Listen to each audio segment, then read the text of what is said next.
A nossa leitura de hoje está num versículo do livro de Atos, capítulo 9, versículo 10. E disse-lhe o Senhor em visão, Ananias, e ele respondeu, eis-me aqui, Senhor. Está sendo comentado por Emmanuel no livro Fim de Luz, lição 17, Cristo e nós. Vou fazer a leitura breve aqui do texto. Os homens esperam por Jesus e Jesus espera igualmente pelos homens. Ninguém acredite que o mundo se redima sem almas redimidas. O Mestre, para estender a sublimidade do seu programa salvador, pede braços humanos que o realizem e intensifiquem. Começou o apostolado buscando o concurso de Pedro e André, formando em seguida uma assembleia de 12 companheiros para atacar o serviço de regeneração planetária. E desde o primeiro dia da Boa Nova, convida e insiste em apela junto das almas para que se convertam em instrumentos de sua divina vontade, dando-nos a perceber que a redenção procede do alto, mas não se concretizará entre as criaturas sem a colaboração ativa dos corações de boa vontade. Ainda mesmo quando surge pessoalmente buscando alguém para a sua lavoura de luz, como aconteceu na conversão de Paulo, o Mestre não dispensa a colaboração dos servidores encarnados. Depois de visitar o doutor de Tarso diretamente, procura Ananias, enviando-o a socorrer o novo discípulo. Por que razão Jesus se preocupou em acompanhar o recém-convertido, assistindo em pessoa?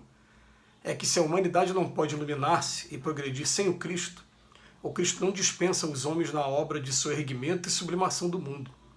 Ide e pregai, eis que vos mando, resplandeça a vossa luz diante dos homens.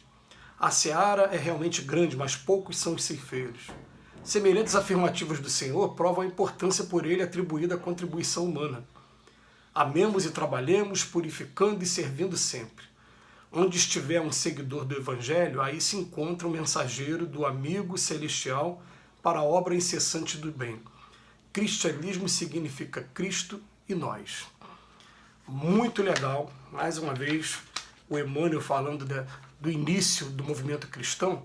E vamos lembrar aqui que ele vem falar para a gente, ele vem primeiro pegar um momento que está no livro de Atos, que é o momento que Paulo de Tarso, perseguindo os cristãos, vai até Damasco, no meio da estrada de Damasco, que ele tem aquela luz muito forte, uma cegueira, e o momento que é claro, ele não relata com mais detalhes, mas provavelmente Jesus deve ter tirado ele do corpo, levado ele para conhecer o mundo, né, toda a missão que ele teria pela frente. Falo isso porque o próprio Paulo de Tarso, numa linguagem figurada, num outro momento ele diz que Jesus o levou ao terceiro céu, né? E existem várias interpretações sobre o que significa o terceiro céu, a gente não vai entrar aqui nesse detalhe sobre isso. Mas que Jesus fez alguma coisa de diferente, fez, porque, raciocine comigo, se fosse uma pessoa, Paulo de Tarso já tinha ódio dos cristãos, e de repente se aquela pessoa fizesse ele ficar cego, ele ia ficar com mais ódio ainda, mas não foi dessa maneira. Ele pegou, mostrou e chamou Paulo de Tarso, e Paulo de Tarso falou, o que queres que eu faça? Falou, entra na cidade, procura uma pessoa chamada Ananias, que ele vai te ajudar. E foi esse Ananias que restituiu a visão ao Paulo e fez com que ele começasse a rever os seus valores e daqui a pouco se transformar no que ele é para a gente na história da humanidade. Mas ele vem falar para a gente aqui também que Jesus começou pedindo o concurso de nós que estamos aqui em carne e osso aqui na Terra. E que ele começou com Pedro e com André, para depois formar 12 discípulos, mas desses 12, né, muitos mais, porque a narrativa do Evangelho fala só de apóstolos homens, mas a gente sabe que Maria Madalena e Maria, mãe de Jesus mesmo, né, seguiu até o final também, e homens, todos eles com seus defeitos, todos eles também com as suas virtudes, as suas qualidades, mas ninguém perfeito. É só lembrar aqui, ó, Maria Madalena era o vício da sensualidade, segundo a narrativa. Pedro negou Cristo por 3 vezes e depois Cristo, quando retorna, né, em espírito e se apresenta para ele, dá a oportunidade de durante 3 vezes também ele se redimir, né? Então você para ver, ó, pessoas com defeito. E outra coisa que eu gosto sempre de estar falando com meus amigos, que tem gente que confunde você ser uma pessoa religiosa, me perdoe a palavra, a me tornar uma pessoa chata, uma pessoa que me isole de tudo, me isole de todos, quando Jesus, na verdade, ele não fazia isso. Jesus ia de encontro mesmo aquelas pessoas, ele, já falei isso em outra oportunidade, né, que ele foi taxado por alguns de beberrão, por outros de glutão, porque comia muito, porque estava com pessoas de má vida, e Jesus estava o tempo todo ali procurando influenciar, procurando mostrar, né, o melhor caminho do Evangelho. Aliás, vamos lembrar que o próprio Jesus, ele não fundou religião nenhuma, quem fundou foram os homens, e o caminho dele era o tempo todo do amor, do respeito e do progresso, uns ajudando os outros aqui na Terra. Era somente isso.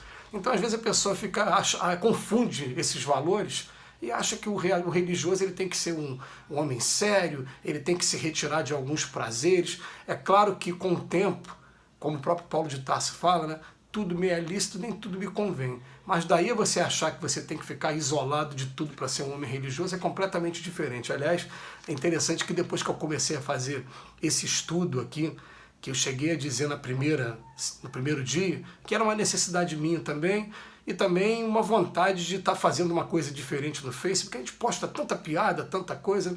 Já teve gente que veio falar para mim, você está virando o quê? Fanático religioso? Eu falei, não, estou procurando dar uma colaboração dentro do estudo da maneira que eu faço, porque eu sei que muita gente às vezes tem dificuldade também de fazer esse estudo, né? E às vezes confunde esses valores. Ó, continua sendo a mesma pessoa, né? E a gente vai tocando o barco dessa maneira. Mas ele vem falar que ó, desde o primeiro dia da Boa Nova, ele convida, insiste, apela para você querer converter as pessoas para a tua religião. Não, simplesmente para que você seja um homem íntegro, um homem baseado no amor, que respeite todas as diferenças e que procure sempre elevar o ser humano. É esse que era o papel do Cristo. Isso que é interessante, a gente está sempre falando dessa maneira. Quem consegue estudar o Evangelho de maneira imparcial, sem ter interpretações ainda já prontas, que são trazidas aí por vários membros de outras religiões, para ler o Evangelho, você vai ter uma história maravilhosa, vai ter uma história de um homem muito simples que marcou a nossa humanidade. E ele vem falar aqui pra gente, ó, ide e pregai. O que é o ide e pregai? O ide e pregai é você virar para um menino novo que está começando a tomar o caminho errado e mostrar para ele, ó, esse caminho vai te levar para a morte, provavelmente, ou então, né, o mais complicado possível. Olha o caminho como é que é pegar os exemplos de outras pessoas, é pegar aquela pessoa que está em depressão e elevar aquela pessoa, é pegar aquela pessoa que está desempregada agora e tentar fazer a diferença na vida dela. E isso, com toda certeza, não vai exigir de você o título de ser um homem religioso, de ser taxado dessa ou daquela maneira. Não, simplesmente a boa vontade, né, de você estar reconhecendo o valor da verdadeira amizade aqui na Terra. Ele fala, eis que vos mando, resplandeça a vossa luz diante dos homens. A seara é realmente grande, mas são poucos os ceifeiros. Está todo mundo aí cego, vivendo puramente a vida material. Crescer, reproduzir-se, daqui a pouco envelhecer, daqui a pouco ir embora. A maioria olhando para o próprio umbigo, a maioria naquele farinha, pouco pirão, né, meu pirão primeiro. E ele está botando aqui para a gente, a seara é grande, mas poucos são os ceifeiros. Amemos e trabalhemos purificando e servindo sempre. Aí você vai falar, servindo o quê? Servindo a quem? O que vocês acham? A gente pega o Evangelho, tem um momento lá no Evangelho muito enigmático também para algumas pessoas, mas que Jesus fala assim, ó, não, vocês, quando eu estive doente, foram me visitar, quando eu estive preso, vocês foram me visitar também. Aí eu penso, peraí, quando que eu tive doente? Eu nunca tive doente, nunca tive preso. Aí ele fala assim, não, quando você fizer para qualquer uma pessoa daqui do mundo, né, for visitar um doente, é a mim que você está visitando. Quando você for visitar uma pessoa que está presa, é a mim que você está visitando. Querendo chamar o tempo todo a responsabilidade nossa, né, para a atenção que a gente deve ter uns com os outros, porque a gente já sabe que ninguém evolui sem ter a vida em sociedade. Então, mais uma vez, a gente fica achando assim, né, que